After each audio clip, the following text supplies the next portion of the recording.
Odată sunt faimos și pe stradă toți mă știu. Pe contul meu de Facebook sute de fete-mi scriu. Tot timpul mă flatează, dar eu nu le răspund, că numai o femeie tot timpul o am în gând. Prietenii mă ceartă că atunci când sunt cu ea stau tot timpul în casă, nu ies nici la cafea.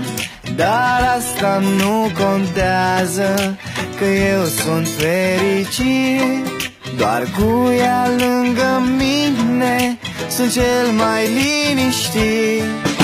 Știu că nu te aștepți să-ți cânt asta și că ai să mă aștepți mereu acasă. Azi e ziua ta, eu vreau să-ți mulțumesc și din suflet vreau să spun: mamă, te iubesc.